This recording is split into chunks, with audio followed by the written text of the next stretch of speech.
Class 6 chapter 7 ताप एवं उसका मापन। गलत मापन करने से अच्छा है कि कोई मापन किया ही न जाए।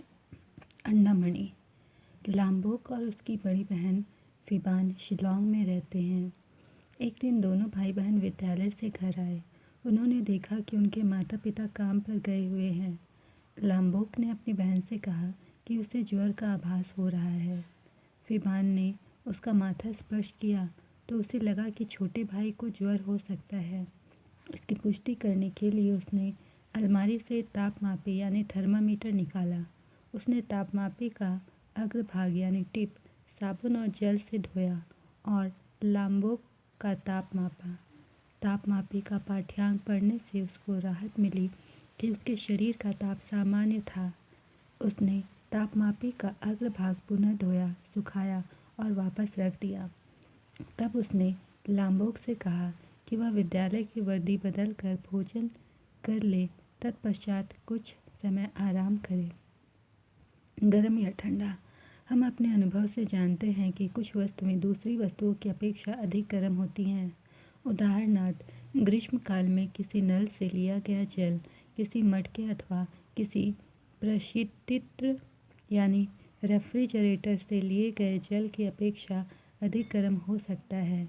हम यह केवल जल के दोनों नमूनों के स्पर्श मात्र से ही अनुभव कर सकते हैं, परंतु क्या हम सदैव अपनी स्पर्श इंद्रिय पर विश्वास कर सकते हैं? आइए इस बात का पता लगाएं। क्रियाकलाप 7.1। आइए जांच करें। चित्र 7.1 में दर्शाए अनुसार 3 बड़े पात्र लीजिए। इनको क, ख और ग नाम दीजिए। पात्र क में गर्म जल, पात्र ख में नल का जल और पात्र ग में बर्फ डालकर ठंडा किया गया जल लीजिए। हम यह क्रियाकलाप 2 भागों में संचालित करेंगे। पूर्वानुमान एवं प्रेक्षण। पहले पूर्वानुमान कीजिए कि आप क्या अनुभव करेंगे। यदि आप अपना दाहिना हाथ पात्र क में एवं बायां हाथ पात्र ग में डुबोएं और 1-2 मिनट तक दोनों हाथ पात्रों में डूबे रहने दें और फिर पात्र क एवं ग में से अपने हाथ बाहर निकाल कर दोनों हाथ एक साथ पात्र ख में डुबोएं। तुलना कीजिए कि क्या आपके प्रेक्षण आपके पूर्वानुमान से मेल खाते हैं या नहीं। क्या आपके दाहिने हाथ ने यह अनुभव किया कि पात्र ख का जल ठंडा है, जबकि आपका बायां हाथ अनुभव करता है कि वह जल गर्म है। इन प्रेक्षणों से आप क्या निष्कर्ष निकालते हैं? कोई वस्तु गर्म है या ठंडी, यह निश्चय करने के लिए हम सदैव अपने स्पर्श इंद्रिय पर भरोसा नहीं कर सकते। ताप। किसी पिंड की गर्माहट अथवा ठंडक का विश्वसनीय माप उस पिंड का ताप है। किसी गर्म पिंड का ताप ठंडे पिंड की अपेक्षा अधिक होता है। 2 पिंडों के मध्य तापांतर हमें बताता है कि एक पिंड दूसरे पिंड की तुलना में कितना गर्म है। वह उपकरण जो ताप मापता है तापमापी यानी थर्मामीटर कहलाता है। ताप मापने के लिए आपने संभवतः 2 प्रकार के तापमापियों का प्रयोग किया होगा, ज्वर मापी यानी डॉक्टरी थर्मामीटर तथा प्रयोगशाला तापमापी। डॉक्टरी थर्मामीटर मानव शरीर का ताप मापने के लिए प्रयुक्त होता है, जबकि प्रयोगशाला तापमापी कई अन्य उद्देश्यों के लिए प्रयुक्त होता है। आइए अब हम तापमापियों के विषय में और अधिक सीखते हैं और जानते हैं कि उन्हें ताप मापने के लिए कैसे उपयोग में लाते हैं। तापमापन। डॉक्टरी थर्मामीटर। संभवतः आप चित्र 7.2 में दर्शाए गए तापमापी से परिचित होंगे, जिसे हमारे शरीर का ताप मापने के लिए उपयोग में लाया जाता है। इसे ज्वर मापी या डॉक्टरी थर्मामीटर कहते हैं। ऐसे थर्मामीटर ताप को अंकीय रूप में दर्शाते हैं। ये तापमापी अंकीय डॉक्टरी थर्मामीटर या डिजिटल डॉक्टरी थर्मामीटर भी कहलाते हैं। ये बैटरी चालित होते हैं। किसी व्यक्ति के शरीर के संपर्क में रखने पर ये तापमापी शरीर का ताप मापते हैं। ताप मापने के लिए डॉक्टरी थर्मामीटर में सामान्यतः उपयोग किया जाने वाला मापक्रम सेल्सियस स्केल है। इस मापक्रम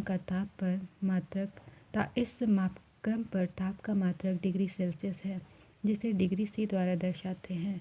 प्रारंभ में शरीर का ताप मापने के लिए पारे के तापमापी यानी मरकरी थर्मामीटर का प्रयोग किया जाता था, लेकिन पारा यानी मरकरी एक अत्यधिक विषैला पदार्थ है और दुर्घटनावश यदि तापमापी टूट जाता है तो पारे का व्यवस्थित रूप से निपटान कठिन होता है। अंकीय तापमापी में इस प्रकार का कोई जोखिम नहीं होता और इसके प्रदर्श में संख्या पढ़ना भी सरल होता है। इसलिए पारे वाले थर्मामीटर डिजिटल थर्मामीटर द्वारा प्रतिस्थापित किए जा सकते हैं। डिजिटल थर्मामीटर में ताप का निर्धारण ऊष्मा संवेदों द्वारा किया जाता है। क्रियाकलाप 7.2 आइए माप करें। आइए अब शरीर का ताप मापने के लिए डिजिटल डॉक्टरी थर्मामीटर का उपयोग करें। आप अपना स्वयं का ताप और अपने कुछ मित्रों के ताप भी माप सकते हैं। आप अपने मित्रों से बात कीजिए कि उनमें से कौन कौन से मित्र आपके द्वारा अपने शरीर के ताप का माप करवाने के इच्छुक हैं। अपने हाथ और अंकीय तापमापी का अग्रभाग यानी टिप साबुन और जल से धोइए। तापमापी का पुनः नियोजन यानी रीसेट बटन दबाकर तापमापी को रीसेट कीजिए। तापमापी जीभ के नीचे रखकर मुंह बंद कीजिए। तापमापी का अग्रभाग जीभ के नीचे रखने के पश्चात बीप की ध्वनि आने या प्रकाश के चमकने तक प्रतीक्षा कीजिए। मुंह से तापमापी निकाल लीजिए और अंकीय प्रदर्श पर ताप पढ़िए। तालिका 7.1 में ताप अंकित कीजिए। तापमापी का अग्रभाग साबुन और जल से साफ कीजिए और सुखा लीजिए। अपने मित्रों का ताप मापने के लिए उपरोक्त चरणों को दोहराइए। अंकीय डॉक्टरी थर्मामीटर तापमापी उपयोग करते समय निम्नलिखित सावधानियां बरतनी चाहिए। तापमापी का उपयोग उसके दिशा निर्देश पुस्तिका पढ़ने के बाद करना चाहिए। तापमापी का अग्रभाग उपयोग करने से पूर्व और पश्चात साबुन और जल से अच्छी तरह धो लेना चाहिए। तापमापी धोते समय यह ध्यान रखना चाहिए कि अंक दर्शाने वाले हिस्से अर्थात अंक प्रदर्श पर जल न पड़े। तापमापी को उसके अग्रभाग से नहीं पकड़ना चाहिए। स्वस्थ मानव शरीर का सामान्य ताप 37 डिग्री सेल्सियस माना जाता है, किंतु क्या आपके द्वारा किए गए क्रियाकलाप में आपने पाया कि प्रत्येक बच्चे के शरीर का सामान्य ताप 37 डिग्री सेल्सियस था, अथवा कुछ बच्चों के शरीर का ताप सामान्य ताप से कुछ अधिक या कुछ कम था। प्रत्येक व्यक्ति का ताप 37 डिग्री सेल्सियस नहीं हो सकता। वास्तव में सामान्य ताप स्वस्थ व्यक्तियों के विशाल समूह के शरीर का औसत ताप है। इसलिए किसी पूर्ण रूप से स्वस्थ व्यक्ति का सामान्य ताप 37 डिग्री सेल्सियस से थोड़ा सा भिन्न हो सकता है। किसी व्यक्ति के शरीर का तापमान कई कारकों पर निर्भर करता है, जैसे उम्र, दिन का समय और गतिविधि का स्तर। आप दिन के भिन्न भिन्न समयों पर एक माह तक अपने ताप का माप कीजिए। ताप के ये पाठ्यांक अपने नोटबुक में अंकित भी कीजिए। एक माह पश्चात अपने शरीर के अंकित ताप का विश्लेषण कीजिए और देखिए कि क्या उनमें कुछ परिवर्तन हुआ है। यदि हाँ, तो विचार कीजिए कि इसका कारण क्या हो सकता है। मानव शरीर का ताप सामान्यतः 35 डिग्री सेल्सियस से नीचे और 42 डिग्री सेल्सियस से ऊपर नहीं जाता। छोटे बच्चों और वृद्धों के शरीर का ताप मापने के लिए अंकीय तापमापी काख में यानी बाह के नीचे भी रखा जा सकता है। इस प्रकार मापा गया ताप शरीर के वास्तविक ताप से 0.5 डिग्री सेल्सियस से 1 डिग्री सेल्सियस तक कम होता है। ताप का अन्य मापक्रम फ़ारेनहाइट स्केल है। इस स्केल पर ताप का मात्रक डिग्री फ़ारेनहाइट है और इसे डिग्री F से दर्शाया जाता है। सेल्सियस स्केल पर मापा गया ताप 37 डिग्री सेल्सियस फ़ारेनहाइट स्केल पर 98.6 डिग्री फ़ारेनहाइट के तुल्य है। अधिकतर वैज्ञानिक ताप अध्ययनों में फ़ारेनहाइट स्केल का उपयोग नहीं किया जाता। वैज्ञानिक कार्य के लिए ताप का एक अन्य स्केल उपयोग में लाया जाता है, जिसे केल्विन स्केल कहते हैं। इस स्केल पर ताप का मात्रक केल्विन है, जिसे K से दर्शाया जाता है। ताप का SI मात्रक केल्विन है। तीनों ही ताप मापक्रमों के नाम उन्हें विकसित करने वाले वैज्ञानिकों सेल्सियस, फ़ारेनहाइट एवं केल्विन के नाम पर रखे गए हैं। ताप मापक्रमों को ये नाम इन वैज्ञानिकों के सम्मान में दिए गए हैं। हम सेल्सियस स्केल पर ताप केल्विन स्केल में निम्नलिखित रूप में परिवर्तित कर सकते हैं। केल्विन स्केल का तापमान बराबर सेल्सियस स्केल पर तापमान जोड़ 273.15। अंग्रेजी भाषा में सभी वर्ण बड़े और छोटे अक्षरों में अलग अलग लिखे जाते हैं। जब हम सेल्सियस स्केल, फ़ारेनहाइट स्केल एवं केल्विन स्केल अंग्रेजी में लिखते हैं तो इनके नाम बड़े अक्षर से लिखकर प्रारंभ किए जाते हैं। तापमात्रकों के नामों में डिग्री तो छोटे अक्षरों में ही लिखा जाता है, लेकिन सेल्सियस एवं फ़ारेनहाइट बड़े अक्षरों से प्रारंभ करके लिखे जाते हैं, किंतु केल्विन मात्रक में केल्विन छोटे अक्षर से शुरू करके ही लिखा जाता है। ताप के इन मात्रकों के संकेत डिग्री सी, डिग्री एफ और के अंग्रेजी के बड़े अक्षरों से दर्शाए जाते हैं। ध्यान दीजिए कि डिग्री का संकेत डिग्री के है के साथ नहीं लिखा जाता और वाक्य के अंत के अलावा अन्यत्र संकेतों के बाद कहीं भी बिंदु नहीं लगाया जाता। ताप के विषय में लिखते समय अंकिक संख्या और मात्रक के मध्य सदैव एक रिक्त स्थान छोड़ा जाता है। अंग्रेजी में 1 डिग्री सेल्सियस से अधिक ताप बहुवचन में व्यक्त करने के लिए मात्रक के पूर्ण नाम को डिग्रीज सेल्सियस लिखा जाएगा, किंतु हिंदी में डिग्री सेल्सियस ही लिखा जाएगा। तापमापी के आविष्कार से पूर्व ज्वर का पता कैसे लगाया जाता था? ज्वर किसी व्यक्ति की नाड़ी दर को प्रभावित करता है। भारत में इसका ज्ञान प्राचीन समय में भी था। यद्यपि ज्वर के अतिरिक्त कुछ अन्य स्थितियों में भी मानव की नाड़ी दर प्रभावित होती है, अतः केवल नाड़ी दर के आधार पर ही ज्वर का निश्चय नहीं किया जा सकता। प्रयोगशाला तापमापी। प्रयोगशाला तापमापी कई प्रकार के होते हैं, किंतु आपके विद्यालय की प्रयोगशाला में उपलब्ध प्रयोगशाला तापमापी संभवतः चित्र 7.3 क में दर्शाए गए तापमापी के समान हो सकती है। यह एक कांच की बंद मुंह वाली लंबी संकरी और एक समान व्यास की नली होती है। इस नली के एक सिरे पर बल्ब होता है जिसमें द्रव भरा होता है। बाहर से देखने पर नली में बल्ब के ऊपर द्रव का एक संकीर्ण स्तंभ देखा जा सकता है। नली के साथ साथ सेल्सियस स्केल अंकित होता है। ताप में परिवर्तन के साथ द्रव स्तंभ नली में बढ़ता या घटता है। सेल्सियस स्केल का वह चिन्ह जिससे द्रव स्तंभ का शीर्ष स्तर मेल खाता है ताप पाठ्यांक होता है। प्रयोगशाला तापमापी में प्रयुक्त द्रव सामान्यतः अल्कोहल अथवा पारा होता है। मिश्रित क्रियाकलाप 7.3। आइए अवलोकन करें। आइए दिए गए प्रयोगशाला तापमापी का ताप परिसर ज्ञात करें। एक प्रयोगशाला तापमापी लीजिए और उसका सावधानीपूर्वक अवलोकन कीजिए। प्रयोगशाला तापमापी का उपयोग करते समय निम्नलिखित सावधानियां रखनी चाहिए। इसका सावधानी से उपयोग करें। यदि यह किसी कठोर वस्तु से टकरा जाए तो यह टूट सकता है। इसे बल से ना पकड़कर उठाएं। चित्र 7.3 क में दर्शाए गए तापमापी का अवलोकन कीजिए। क्या आप इसका परिसर बता सकते हैं?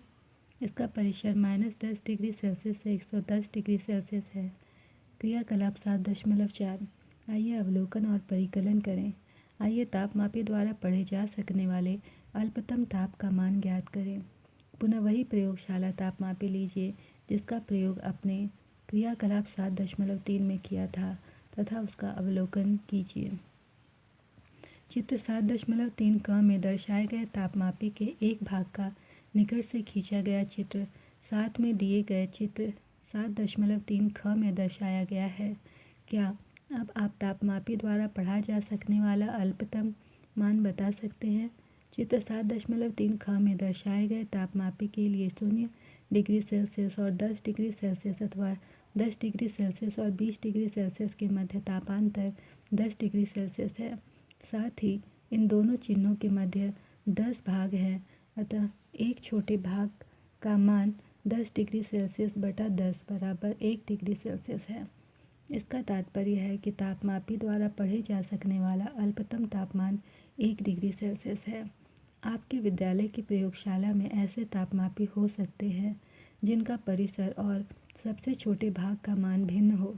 इसलिए यह आवश्यक है कि उपयोग करने से पूर्व दिए गए तापमापी का ध्यानपूर्वक अवलोकन किया जाए। यहाँ आपने सीखा है कि किसी दिए गए प्रयोगशाला तापमापी का ताप परिसर कैसे ज्ञात करते हैं। साथ ही आपने यह भी सीखा कि दिए गए प्रयोगशाला तापमापी का अल्पतम माप कैसे ज्ञात करते हैं। अब हम प्रयोगशाला तापमापी से ताप मापना सीखेंगे, लेकिन इससे पहले प्रयोगशाला तापमापी को प्रयोग करने की सही विधि सीखते हैं। प्रयोगशाला तापमापी से ताप मापने की सही विधि। जब तापमापी जल से भरे बीकर में डुबो जाए तो इसका बल्ब बीकर की तली अथवा दीवारों को स्पर्श नहीं करना चाहिए। चित्र 7.4 की भांति तापमापी को ऊर्ध्वाधर रखना चाहिए। यह तिरछा नहीं होना चाहिए। जब तापमापी का बल्ब पूरी तरह जल में डूबा हुआ हो तो ताप तभी पढ़ा जाना चाहिए। तापमापी पढ़ते समय आँख की स्थिति पढ़े जाने वाले द्रव स्तंभ के स्तर की सीध में होनी चाहिए। क्रियाकलाप 7.4। आइए माप करें। किसी बीकर में थोड़ी मात्रा में गुनगुना जल लीजिए। तापमापी जल में इस प्रकार डुबोइए कि तापमापी का बल्ब जल में डूबा रहे। तापमापी में द्रव स्तंभ का चढ़ना देखिए। तब तक प्रतीक्षा कीजिए जब तक कि तापमापी में द्रव स्तंभ चढ़ना बंद न कर दे। अब तापमापी का पाठ्यांक नोट कीजिए। अधिक समय तक प्रतीक्षा मत कीजिए, अन्यथा जल ठंडा होना शुरू हो जाएगा। आपके द्वारा मापे गए जल का ताप कितना है, इसकी तुलना अपने मित्रों द्वारा लिए गए पाठ्यांकों से कीजिए। क्या आपने ध्यान दिया है कि जैसे ही आप तापमापी को जल से बाहर निकालते हैं, द्रव स्तंभ का स्तर गिरने लगता है। इसका अर्थ है कि किसी प्रयोगशाला तापमापी द्वारा ताप का पाठ्यांक तभी नोट करना चाहिए जब तापमापी का बल्ब जल में डूब गया हो। आपके शिक्षक द्वारा नीचे दी गई 2 प्रयोग व्यवस्थाएं स्थापित की गई हैं। अपनी बारी आने पर एक एक करके दोनों व्यवस्थाओं के निकट जाइए और दोनों तापमापियों के पाठ्यांक अंकित कीजिए। बर्फ और उबलते जल के तापमान में क्या है। कुछ समय पश्चात बर्फ एवं उबलते जल का तापमान पुनः पढ़िए। क्या यह पहले वाले ताप के समान है अथवा परिवर्तित हो चुका है। आपने ध्यान दिया होगा कि जब पानी उबल रहा है तो इसका तापमान स्थिर रहता है, साथ ही जब बर्फ पिघल रही है तो उसका भी तापमान स्थिर रहता है। आइए तुलना करें। फिबान के विज्ञान शिक्षक ने उबलते जल के ताप मापन के लिए प्रायोगिक सेटअप की व्यवस्था की। शिलांग में फिबान और उसके सहपाठियों द्वारा लिए गए उबलते जल के ताप के पाठ्यांक तालिका 7.2 में अंकित किए गए हैं। भिन्न भिन्न विद्यार्थियों द्वारा अंकित किए गए उबलते जल के तापों की तुलना कीजिए। विद्यार्थियों द्वारा लिए गए पाठ्यांकों में अंतर क्यों है। अंतर के संभावित कारणों का परस्पर विचार विमर्श कीजिए। संभवतः सभी विद्यार्थियों द्वारा पाठ्यांक लेने का सही तरीका नहीं अपनाया गया हो। वायु का ताप। आपने अपने विद्यालय की प्रयोगशाला में चिकित्सक से क्लिनिक में तथा अस्पतालों की दीवारों पर तापमापी लटका हुआ देखा होगा। जैसा कि चित्र 7.5 में दर्शाया गया है, ये तापमापी कक्ष के ताप का लगभग मान बताते हैं। इन्हें कक्ष तापमापी कहा जाता है। क्या आपने समाचार पत्रों या टीवी के समाचारों में या इंटरनेट पर मौसम पूर्वानुमान देखा है। इनमें प्रत्येक दिन के अधिकतम और न्यूनतम वायु ताप की जानकारी दी जाती है। क्रियाकलाप 7.7। आइए विश्लेषण करें। किसी स्थान से संबंधित मौसम की रिपोर्ट क्रमशः 10 दिनों तक पढ़िए अथवा सुनिए। प्रत्येक दिन के लिए वायु के अधिकतम और न्यूनतम ताप को तालिका 7.3 में अंकित कीजिए। तालिका 7.3 में अंकित डाटा का विश्लेषण कीजिए। क्या इन दिनों में अधिकतम और न्यूनतम ताप समान स्थिति पर ही रहे हैं। चूँकि मौसम कई कारकों पर निर्भर करता है, इसलिए प्रायः ये ताप प्रतिदिन परिवर्तित होते रहते हैं। सामान्यतः जैसे जैसे ग्रीष्म ऋतु निकट आती है तो ताप बढ़ता है और जैसे जैसे शीत ऋतु निकट आती है ताप घटता है। वायु ताप मापन की कई विधियां हैं। मौसम वायु ताप पर निर्भर करता है, इसलिए पूरे विश्व में मौसम स्टेशनों पर इसे मॉनिटर किया जाता है। वायु ताप पर अंकित डाटा बहुत ही अन्य कारकों के साथ मौसम के पूर्वानुमान के लिए उपयोग में लाया जाता है। वैज्ञानिक के परिचय। अन्ना मणि 1918 से 2001। अन्ना मणि एक भारतीय वैज्ञानिक थी जिन्हें भारत की मौसम विदुषी के नाम से जाना जाता है। उन्होंने कई मौसम मापन उपकरणों का आविष्कार और निर्माण किया। जिसके कारण इन उपकरणों के प्रति भारत की अन्य राष्ट्रों पर निर्भरता कम हुई। उन्होंने भारत में पवन ऊर्जा और सौर ऊर्जा के उपयोग की संभावनाओं पर भी खोजबीन की। इससे भारत नवीकरणीय ऊर्जा के क्षेत्र में विश्व के अग्रणी राष्ट्रों में सम्मिलित हो गया। आइए अब सारांश देखें। किसी वस्तु का ताप बताता है कि वह कितनी गर्म या ठंडी है। सर्वाधिक उपयोग में लाए जाने वाले 3 ताप मापक्रम हैं Celsius scale, Fahrenheit scale, Kelvin scale. इन मापक्रमों में ताप के मात्रक हैं डिग्री सेल्सियस जिसे डिग्री सी से दर्शाया जाता है, डिग्री फ़ारेनहाइट जिसे डिग्री एफ से दर्शाया जाता है तथा केल्विन जिसे के से दर्शाया जाता है। ताप का एसआई मात्रक केल्विन है। डॉक्टरी थर्मामीटर का उपयोग मानव शरीर का ताप मापने के लिए किया जाता है। स्वस्थ वयस्क मानव का सामान्य ताप 37 डिग्री सेल्सियस या 98.6 डिग्री फ़ारेनहाइट होता है। प्रयोगशाला तापमापियों का ताप परिसर प्रायः -10 डिग्री सेल्सियस से 110 डिग्री सेल्सियस होता है। धन्यवाद।